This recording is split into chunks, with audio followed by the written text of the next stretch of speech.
చెప్తున్నాను. హరే కృష్ణ మంత్రం. శ్రీరామ రామ రామేతి మే రామో మనోరమే సహస్రనామ తత్తుల్యం రామనామ వరమే. ఇది ఎవరు చెప్పారు? ఈ మంత్రాన్ని ఎవరు చెప్పారు? ఈ శ్లోకాన్ని ఎవరు చెప్పారు? సాక్షాత్తు శివుడు చెప్పారు. ఎవరితో చెప్పారు? అమ్మవారితో చెప్పారు.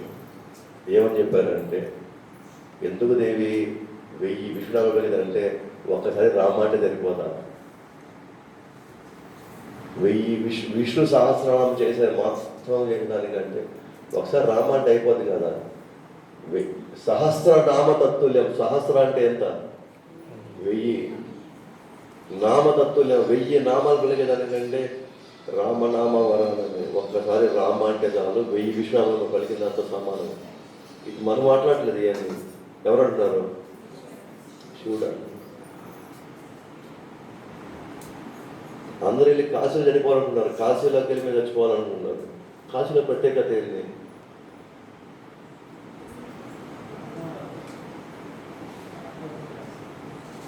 అందరూ కాశీలో చచ్చిపోతే మంచిది, కాశీలో ఉంటే కాశీలో అయితే మోక్షానికి వెళ్తారు. కాశీలో అక్కడ ఉండే అశ్వమేధ ఘాట్ అక్కడ ఉంది. అక్కడ ఏం చేస్తారు? కాశీలో అశ్వమేధ ఘాట్లో అందరినీ కాలుస్తారు.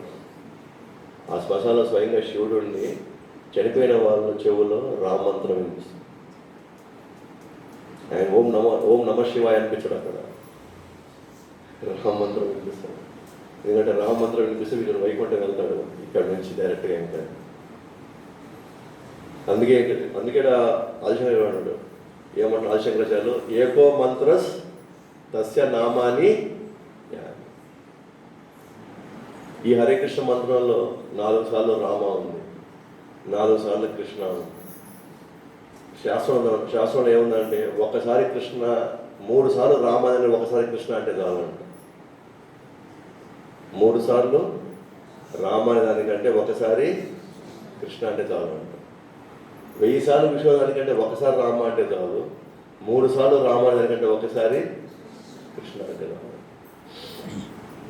అంటే ఒక్కసారి హరే కృష్ణ మంత్రంలో ఒకసారి కృష్ణ అంటే 3000 విష్ణునామాలు అవుతున్నాం. అంటే 4 కృష్ణనామాలు ఉన్నాయి కాబట్టి 4 × 3 12,000 విష్ణునామాలు. కింద మళ్ళీ 4 రామనామాలు ఉన్నాయి. అంటే 4000 రామనామాలు. అంటే 16,000 రామ విష్ణునామాలు పడుతున్నాం ఒక్కసారి మనం హరే కృష్ణ మంత్రం అంటే.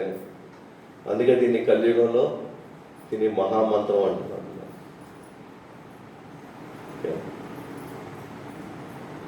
నెక్స్ట్, కర్మపి ఏకం తస్య దేవస్య సేవ. ఒకే ఒక కర్మజాలు, ఒకే ఒక పనిజాలు, అన్ని రకాల పనులు చేస్తూ ఉండొచ్చు. కానీ చేసే ప్రతి పని ఇది నేను కృష్ణుడు చేస్తాననే భావన చేయగలిగితే అదే భగవుడి యొక్క సేవ కూడా. తస్య దేవస్య సేవ. ఒకే ఒక కర్మ ఏ చేసినా అది భగవుడి యొక్క అర్పిస్తున్నాననే భావనలో కానీ చేయగలిగితే అదే అతిపెద్ద సేవ అవుతుంది.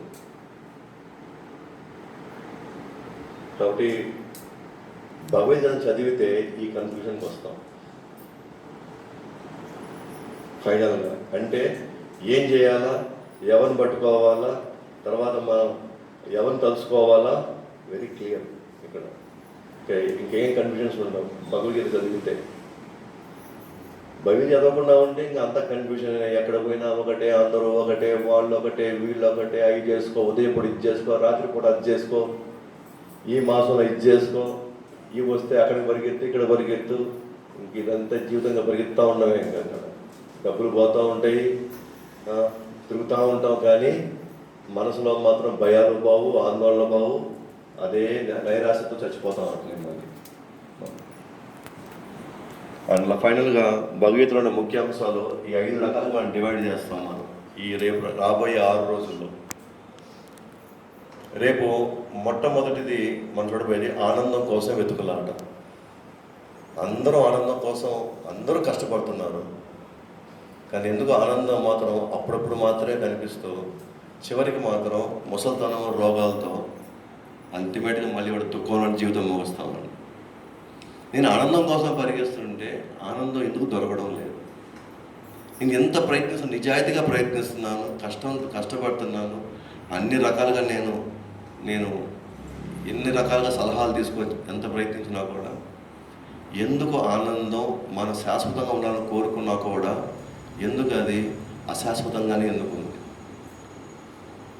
చేతిలో పట్టుకుంటాను ఇసుకని, కానీ ఇసుక ఏదో ఎక్కడో సందులో నుంచి పోతా ఉంది. అయిపోయిందిరా, ఇంకంతా ఇంకేం చాలు, అంతా బాగానే ఉందని లోపల టక్కని ఇంకోటి వచ్చేసింది మళ్ళీ రెడీగా. నెక్స్ట్ ఇంకేముంది, సెటిల్ అయిపోయాము, ఇంకేముందిలే అనేటప్పుడు నెక్స్ట్ ఇంకోటి రెడీగా వచ్చేసింది మళ్ళీ. అలా అనిపిస్తుంది ఎవరికైనా?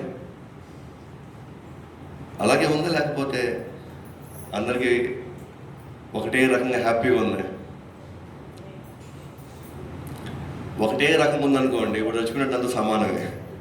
తెలుసు కదా, బీపీ ఈసీజీ మెషిన్లో బతుకున్నారంటే అర్థమైంది అంటే జీవిస్తాడని అర్థం. స్ట్రైట్గా ఉందనుకో ఆడ జీవితం లేదని అర్థం. కానీ మనకేమో ఆనందం కావాలి, అదేం తప్పే లేదు, ఆనందం కోరుకోవడం మన హక్కు అది. కానీ ఎందుకో ఎంత ప్రయత్నించినా మాత్రం అవ్వట్లే. ఏంటో ఆ కారణాలు ఎందుకు దొరకడం లేదనేది రేపు చూస్తాం. ఇంకే ఆ తర్వాత భగవద్గీత 5 అంశాల కింద డివైడ్ అయి ఉంటుంది. రెండో రోజున నెక్స్ట్ థర్డ్ డే నుంచి భగవద్గీత 5 అంశాల గురించి మాట్లాడుతుంది. మొత్తం 18 అధ్యాయాలు 5 టాపిక్స్ కింద డివైడ్ అవుతుంది. 5 అంశాల కింద భగవంతుడు ఎవరు, అసలు ఆయన భగవంతుడు మనం ఎందుకు అనాలి, ఆయన భగవంతుడు అయితే భగవంతుడు లక్షణాలు ఏంటి, భగవంతుడు నన్ను జీవుడు అంటే నా గురించి మాట్లాడతాను. నా గురించి అంటే మీ గురించి కూడా, ఇక్కడున్న ప్రతి ఒక్కరి జీవుడి గురించి మాట్లాడుతుంది. ఈ జీవుడు ఎవరు, ఇక్కడికి ఎందుకు వచ్చాడు, ఇక్కడికి వచ్చి ఇక్కడ ఇటువంటి పరిస్థితుల్లో ఇరుక్కోవాల్సిన అవసరం ఎందుకు వచ్చింది, అసలు ఇతని యొక్క శారీరక నిర్మాణం కావచ్చు, అసలు తన యొక్క ఉనికి ఏంటి. మూడోది ప్రకృతి అంటే ఎటువంటి వాతావరణంలోకి మనం వచ్చాము ఇక్కడికి, ఈ ప్రకృతి గురించి మనం తెలుసుకోవాలి. నేను ఎక్కడికి వెళ్తున్నాను నేను దాని గురించి తెలుసుకోకపోతే నేను అడుగు ఇబ్బందులు పడతాను. నాకు ముందే తెలిసింది అనుకోండి, నేను దాని తగినట్టుగా నేను ఏం చేస్తాను, తయారవుతాను. ఉదాహరణకి నేను ఇప్పుడు అమెరికా వెళ్ళాలనుకుంటున్నాను. అమెరికా నేను వెళ్ళాలనుకున్నప్పుడు నాకు ఫస్ట్ అమెరికా గురించి నేను కొద్దిగా వాతావరణం నేను తెలుసుకోవాలి. ఉదాహరణకి ఇక్కడ ట్రాఫిక్ రూల్స్ వేరు, అక్కడ ట్రాఫిక్ రూల్స్ వేరు. ఇప్పుడు మనం ఆ విషయం మనకు తెలియలేదు అనుకోండి, నేను ఎంత డ్రైవింగ్ వచ్చినా సరే ఆడిపోతే ఏమవుద్ది, నేను ప్రమాదం ఎదుర్కొంటాను. నేను పోయి ట్రాఫిక్ రూల్స్లో నేను అతిక్రమిస్తాను, అల్టిమేట్గా నాకు ఏం జరుగుతుంది, నాకు ఫైన్ వేస్తారు, నన్ను జైలు కూడా పెడతారు. నాకేమో డ్రైవింగ్ వచ్చు, కానీ నాకు రూల్స్ ఏమో నేను తెలుసుకోలేకపోయాను. అలాగే నాకు ఈ ప్రకృతి గురించి నేను తెలుసుకోకపోతే, ఈ ప్రకృతి గురించి నేను ఏం చేయాలి నాకేం తెలుసు, ఎలా చేయాలి నాకేం తెలుసు. మనకు తెలియకుండా ఏ బటన్ బట్టి ఆ బటన్ నొక్కి పడేస్తే దానివల్ల మనకు వచ్చే సమస్యలకి మళ్ళీ మనం జీవితంలో అంతా బాధలు పడుతూనే ఉన్నాం మనం. అందులో కృష్ణుడు అన్నాడు ఈ ప్రకృతి ఎలా పనిచేస్తే మనకు చెప్తాడు. ఇప్పుడు తర్వాత కాలం కూడా మనం చూస్తే కాలం మన మీద బలమైన ప్రభావం తీసుకొని వస్తుంది. మనం అందరం చిన్నప్పుడు మన అద్దం ముందు చూసుకున్నాం మన ముఖాలని కదా చిన్నప్పుడు, అలాగే అయితే ఫోటోలు తీసుకొని ఉంటాం. ఓకే, కానీ ఇప్పుడు 10 సంవత్సరాలు అయింది, 20 సంవత్సరాలు అయింది, 50 సంవత్సరాలు అయింది, 60 సంవత్సరాలు అయింది, ఇప్పుడు కూడా మళ్ళీ మన ముఖంలో అద్దం చూస్తున్నాం. తేడా కనిపించిందా? ఏం తేడా కనిపించింది కదా? శరీరంలో మార్పులు కనిపించింది. అంటే కాలంతో పాటు మన జీవితంలో చాలా మార్పులు జరుగుతున్నాయి. ఏ కాలంలో ఎప్పుడు ఎట్లా ఏ స్థితి, ఈ కాలం గురించి మనం తెలిసి పెట్టుకోవాలి. అండ్ లాస్ట్ది కర్మ. నా కర్మ ఇదంతా, ఈ కర్మ గురించి మనం తెలుసుకోకపోతే కొంత కర్మలో ఉండిపోతాం మనం. అర్థం కానీ ఇప్పటి వరకు సందేహంలో ఉంటూ దీన్ని ఎట్లా అర్థం చేసుకోవాలా, అసలు నేను ఎప్పుడు ఏమైనా తప్పులు ఏమైనా చేశానా, నేను ఇప్పుడు పోయి నేను కష్టాలు అనుభవిస్తున్నాను ఏంది, అసలు ఈ అసమానతలు అంతా ఎలా జరుగుతున్నాయి, ఎస్పెషల్గా మంచి వాళ్ళకి చెడు ఇక్కడ జరుగుతుంది, లేదా చెడ్డ వాళ్ళకి మంచిగా జరుగుతుంది ఇక్కడ. అసలు ఈ సిస్టమ్ని ఎలా అర్థం చేసుకోవాలి, అసలు ఈ లెక్కలని ఎలా జరుగుతాయి, అసలు ఈ లెక్కలని ఎలా వస్తాయి, ఫస్ట్ ఆఫ్ ఆల్ ఏ పద్ధతుల్లో మనకి ఈ క్యాల్కులేట్ చేయబడతాయి మనకి ఈ కర్మ సిద్ధాంతం మనం. మనం ఎవరూ కోరుకోవాలి మనం ఈ పరిస్థితిలో ఉండాలని మనం ఇప్పుడు ఎవరూ కోరుకోవాలి. కానీ ఎవరో మనల్ని ఏదో బలవంతంగా నెట్టి దీంట్లో పడేసినట్టు అనిపిస్తుంది మనం. అవునా? ఈ తల్లిదండ్రులు నేను ఎంచుకోవాలా, కానీ వచ్చేసారు కదా. ఈ తల్లిదండ్రుల్ని నేను ఎంచుకోవాలా, వచ్చేసాను. ఈ కలర్ నేను ఎంచుకోవాలా, వచ్చేసాను. ఈ హైట్ నేను ఎంచుకోవాలా, వచ్చేసాను. లేదా ఇలాంటి ఒక ఇంట్లోనో లేదా ఇలాంటి ఒక స్థితిలోనో నేను ఉండాలని నేను అనుకోవాలి. ఎందుకు నా మీద ఇట్లాంటి ఒక కక్ష కట్టాడు భగవంతుడు? లేదా భగవంతుడు కక్ష కట్టాడా, లేదా నేను చేయడం వల్ల నేను ఈ స్థితిలోకి వచ్చాను, లేదా కొంతమంది మీద భగవంతుడు పక్షపాతం చూపిస్తున్నాడా? కొంతమందికి మాత్రం మంచి వెసులుబాటు ఇచ్చి నాలాంటి వాడిని మాత్రమే ఇక్కడ పొంగదీస్తున్నాడా? దీన్నంతా మనం ఎలా అర్థం చేసుకోగలిగితే, ఎటువంటి కర్మలు మనం చేస్తే ఇప్పటి నుంచైనా సరే మనం ఒక అర్థవంతమైన జీవితంలో ఆనందంగా మన కుటుంబంతో పాటు ఉంటూనే మన బాధ్యత నిర్వర్తిస్తూనే మనం మన జీవితాన్ని అట్లీస్ట్ మరణ సమయానికైనా మనం ఎంతో కొంత ఆనందంగా ఉండొచ్చు. ఓకే.